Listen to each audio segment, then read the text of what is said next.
Hello, magandang hapon po. Ito ating pag-usapan ay isa naman masigabong palakpakan sa ating mahal na Pangulo, si BBM. Akalain mo naman na nilabag niya ang konstitusyon at ang ombudsman at ang konstitusyon ay nag-uutos na ang ombudsman ay separate and independent body. Tapos, harangan niyang utos ng ombudsman. Paano niya ginawa? Hinarangan niya na ang ombudsman ay hindi niya ipapatupad yung utos ng ombudsman na suspindihin ng 6 na buwan si Gwen Garcia. Ano ba naman yan? Meron kang inconsistent standard. Pagdating kay Duterte, pinutbol mo. Walang utos na ipuputbolin papunta sa ICC.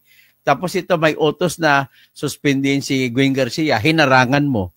Impeachable offense yan, that is a culpable violation of the Constitution, and it is also considered as betrayal of public trust. Hinalal ka, pinagkatiwalaan ka ng tao that you will faithfully execute all the laws and the Constitution of the Philippines. And it is one of the laws of the Constitution that the ombudsman must be independent at must not be interfered with. But what you did, ginawa mo, hinarangan mo ang utos ng ombudsman. Ano kang klase? Ngayon, just to prove to you na hinarangan niya, hindi ako makapaniwala. Bakit niya hinarangan? Matindi. Ba't hindi talaga ito? Hahamakin ang lahat, masunod ka lamang. Yan ang gusto niya sa politika niya. Lahat ng kakampi niya sa politika ay talagang protektahan niya kahit labag pa sa batas ay gagawin niya. So iyan na po ang ginagawa ngayon. So ito, tingnan ninyo. O ipapakita ko sa inyo ngayon. O yan, no? Talagang basta kakampi. O. Kahit na alam mo kasi, alam mo, Julie, ang bakit mahal na mahal ni si Gwen Garcia? Si Gwen Garcia po ang utak ng the brain behind the 20 pesos. Bibilhin ng 20 pesos sa mga butante. Ano kayo mga butante Cebuano? Mga Ilonggo, Waray. Tag 20 pesos lang kamo? Sige, hindi bali, bilhin nyo ng tag 20 pesos na bigas niyan. Pero balita ko, winidraw na ata kasi hindi kaya. Kasi ang kwenta ng sinag na grupo, expert sa pag-distribute ng bigas pre, ay it will cost the government 4.5 billion pesos just to i-subsidize ang presyo na 13 pesos na ibabayad sa 33 pesos na bigas per kilo para lamang maibenta ng 20 pesos. So, with that, anong klaseng government yan? Governmental mendicancy or government that you are trying to inspire the people into moving and grouping themselves into making industries that would add value to our country? Paano ba mabadagdagan ang halaga ng ating bansa?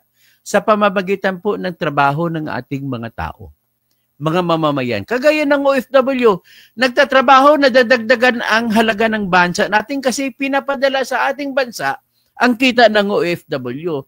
Dapat dyan tayo. Tapos ang pinadala ng mga OFW, kinitaan ng gobyerno natin ng taxes at ang taxes kinukuha ay kukunan pa doon imbis itatayo ng mga malalaking tulay, mga maraming tulay pag idugtong-dugtongin natin mga isla. Ang isla ng Visayas, padugtong mismo sa Bicol o di kaya kung saan para ang transportasyon, ang galaw ng mga ating komersyo ay tuloy-tuloy. Hindi yung magmamahal pa. So dapat i-connect mo yung Batangas sa Mindoro, Mindoro sa Romblon, i-connect mo sa Marinduque, i-connect mo sa Palawan. Dapat yun ang mga tulay. Kung ako ang presidente, yan ang unahin ko gagawin, mga tulay. Pero hindi po ako gagawa ng tulay kagaya ng Kabagan Santa Maria Bridge na mawawasak. Ang lalim pa naman ng tubig dyan sa Visayas papuntang Mindanao. Dapat ganun ang prioridad ng inyong proyekto, hindi yung dadalhin mo sa ayuda. So ngayon, ano pang ibang magpadagdag ng halaga ng kita ng bansa? Magpagawa ka ngayon ng industriya, kagaya ng bakit hindi mo pag-isipan magpagawa ng mga factory ng electric vehicle, kahit electric motor na lang, at maibenta, matataas naman ang value ngayon ng Pilipinas. Kaya naman natin gawin yan, technology. Paggawa tayo ng mga lithium battery, mga battery na mga factory na battery para isupply sa mga lahat ng mga industriya na gagawa ng kailangan ng solar power para magiging mura ang ating kuryente. Bakit hindi tayo mapapagawa ng industriya ng mga paggawaan ng solar panels? Dapat sana ganun inisip. Hindi yung ayuda-ayuda tapos inisip mo sa Cebu dahil si Gwen Garcia ang utak ng tinatawag na 20 pesos per kilo na ibebenta na kwan kasi ginawa nila 2023 ay sinusunod mo rin. Ngayon, suspendihin siya ng ombudsman sa isang kasalanang korupsyon. Tapos, ibig sabihin, kinakampihan mo, pinoprotektahan mo ang kriminal? Ganun ka ba, BBM? Ha? Alam mo ba kung anong kasalanan ni Kwan? Ang kasalanan ni Gwen Garcia? Ang kasalanan po ni Gwen Garcia ay simple lang, ganito po yun. Lingid sa kaalaman ng mga taga Cebu. May isang mga ilog kasi dyan, marami sa loob ng Cebu. Akalain mo, ang kapangyarihan po sa pagbibigay ng permit to quarry ay nasa kamay ng probinsya. At ang probinsya po ay nasa kamay ng gobernador. Siyempre, gagawa ng ordinansa ang provincial board at bibigyan ng kapangyarihan ng gobernador paano ipapatupad ang pagbibigay ng permit sa lahat ng quarry sa buong lalawigan. At dahil sa kamay niya, ang ginawa niya, walang bidding-bidding, walang paghihingi ng environmental compliance certificate. Ano ang ibig sabihin ng environmental compliance certificate? Yun po ang sertipikado na magpapatunay na hindi masisira ang kalikasan, ang kapaligiran, sakasakaling bigyan ng permit ang isang negosyante na magsasagawa ng kanyang quarry. So ito ang gagawin ng quarry ito na isang negosyante. Ang daming gustong sumali sa quarry business. Bakit ibinigay niya sa isang construction business lang? At kukunin ko ang lahat ng mga nakatambak na mga buhangin at bato sa ilog at para dadaloy daw ang tubig at para makukuha yung tubig ng bulk water na isusupply ang tubig sa mga mamamayan ng Cebu. Ganon ang katwiran niya at emergency daw yan. Nako. Kung emergency yan, simple lang. Dapat para wala kang pinipili, tawagin mo ang lahat ng gusto na magkukwari, sabay-sabay kayo lahat, wala nang bidding-bidding, bibigyan kayo lahat para ang kaisipan ay mapalalim ang ilog at para maipon ang tubig at ma-deliver ang tubig sa consumption ng mga tao na nangangailangan ng tubig para inumin nila sa kanilang mga bahay. Ang ginawa mo, nagbibigay ka lang sa isang kontraktor, kaya sinuspindi ka ng ombudsman. Ngayong kasalanan na sinuspindi ka na inutos ng ombudsman, ito naman, pasalba ka ngayon kay Bongbong Marcos. Ito naman si Bongbong Marcos, hindi niya ginalang ang batas sa pagdating kay Duterte. Dito naman, sinipa pa niya ang batas, sinipa pa niya ang ombudsman pagdating kay Gwen Garcia. So, iyan po ang ginawa niya. So, ano ngayon sa inyo mga mamamayan? Malapit na pong eleksyon. Iboboto niyo pa ba ito? Sila ni Gwen? Huwag niyo na iboto to mga Cebuano. Huwag niyo na iboto to si Gwen Garcia. Akalain mo, kurap na nga. Kinakampihan pa. Ganun po ang nangyari dito. O tingnan natin. Basahin natin. Ito kasi ang title. O yan, si Bongbong Marcos. Ang title ng istorya ng news galing sa Philippine Star. Marcos to Ombudsman. Observe the process. Aba, observe due process. Ikaw na nga ang hindi nag-due process kay Duterte tapos mag-demand ka pa ng due process kay Gwen Garcia. Due process kay Duterte para idaan mo lang sa korte bago itapon sa hag. Tapos ito naman si Garcia, observe due process ka pa rin. Aba, anong klase ito? Ayan, no? Basahin natin. Manila, Philippines. President Ferdinand Marcos Jr. reacted to the Ombudsman's decision to preventively suspend Cebu Governor Gwen Garcia, emphasizing the importance of observing due process, especially with the elections approaching. Garcia was suspended by the Ombudsman for 6 months after issuing a quarry permit to a company without an environmental compliance certificate. Let me be clear, in a time like this, so close to the elections, it is vital that we uphold the rule of law. Aba, ang due process. O yan, nag-uphold ka ba kay Duterte? Hindi ba in-uphold? Kung kaaway mo, kahit walang due process, pero kung kakampi mo, asan ang due process? Ay, nako. So ano ngayon yan? Paano ngayon mga Cebuano? Anong gagawin natin mga Cebuano? Total, inyong apektado dyan ang buong lalawigan ng Cebu. Pati sa Cebu City, pati sa Mandawi City, pati sa Danau City. Lahat-lahat po kayo ng mga cities dyan. Putbolin nyo na po ang mga lahat ng kandidato ni BBM dyan. Talagang wala ka ba, no? Wala ka makakita dyan. Biro mo, nakita nyo na kung gaano kayo tinapakan.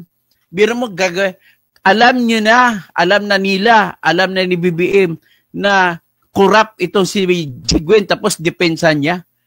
Bastusan yan ang nangyari po. So hanggang dyan lang muna siguro tayo mamaya. At mamaya pag-usapan natin, meron lang akong pupuntahan at maghanap ako ng ipapagpong magandang balita at shoutout na lang ako.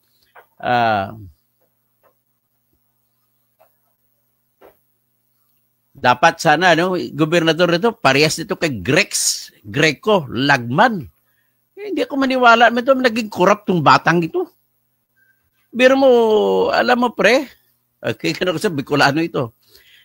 Sisinta na deposit slips ang ebidensya laban kay Greco Lagman. Dineposituhan ng 8 million mula sa Huweting ang bank account ni Greco Lagman. So matindi po yung ebidensya niyan. Pare-pare, huwag mo nagdepensan ito, BBM, baka depensan mo pa si Greco Lagman. Baka hindi mo ipapatupad anyway, ang order ng ombudsman kay Greco Lagman ay dismissal from the service.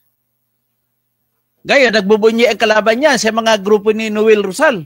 Kaya lang si Noel Rosal ay disqualified naman kumilik dahil namili ng boto nung nakarang eleksyon. Kawawa naman talaga yung Albay. Mayroon pa silang Elizalde ko ng Ako Bukol na bumaha ang Bicol dahil sa Christine. Dahil sa mga tinatag na flood control projects na hindi man lang in-implement, binulsa din.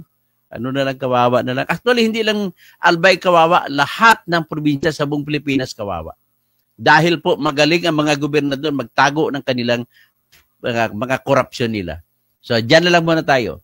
So, Yuli Jacinto, good morning, Mr. Toto from Myers, Florida, USA. Salamat po. Ramil Vergara, happy listening, Toto Kausing, Pwedilapan Straight. You're the best, God bless. Delphin Rojas, ganon din, last admin. Harang din. O yun, dapat matigil na yung harang-harang. Kahit sinong presidente, dapat wala ng harang.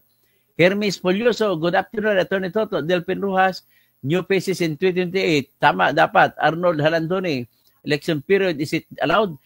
It is allowed basta ombudsman po ayon sa batas. Sa decision ng Supreme Court, basta ombudsman ang magsuspende, wala pong bawal sa election. So, NAM TV, Arnold Halandone, tama. Lingo, Sir Toto, bakit hindi pa kumikilos PNP? Ay, ang PNP na yan, alila naman na yan, boss nila si BBM. Kung sino presidente, yan ang boss nila. Panahon ni Duterte, sila din ang si Duterte ng boss nila. Si Girlie Datillos, silang magnanakaw ang magkukunik-kunik. Lingo, Rosilier Bonita, Vicente Soto, 59, President ko, isa sa batas kamatayan. Ganon ba? Corrupt din si Tito Soto Pasensya na. Okay, so sino pa? NAM TV, Pyra Lucas, speaking of insult at panghibagsik sa ombudsman, mas matindi ginawa ni 30, pare-pare lang sa Pyra. Okay. Tapos si Alan Libroho, ganyan talaga ang mga signature ng mga unitives. Puro Krakot, Duterte, Marcos, alliances. O yun nga. Lingo, Hinbagyo, Pugaw Baker. Kaya nga ang pinakasolusyon dito, magboto na tayo ng hindi Duterte, hindi Marcos. Ganun lang. Ganun lang. I-testingin naman natin sila lahat ng bago. So para makasiguro sa pagbabago, iboto ang lahat ng mga bago. Ngayon, may pakiusap lang ko sa lahat ng mga kabalin, may pagat panapon. Ay huwag niyo iboto si mga Pinida. Huwag niyo iboto mga Kapil. Huwag niyo iboto mga Lapid. Yan, pati Dong Gonzales. Pati naman si Bundok dyan sa Candaba. Huwag niyo na iboto yan. Puro din mga Rapco yan. Ang style nila, kunwari, hindi na wala na silang construction firm, pero pinapangalan sa kamag-anak nila. Ang pinakamatinding kasalanan na Aurelio Dong Gonzales sa ngayon, yung October, nawasak yung riprap ng Pampanga River at gawa yan ng kanyang kumpanya. Paliwanag mo yan, Dong Gonzales. Isa ka pa si pa-quadcom ka, ituwad ka rin naman pala sa corruption. Okay, hanggang dyan na lamang at maraming salamat po sa lahat.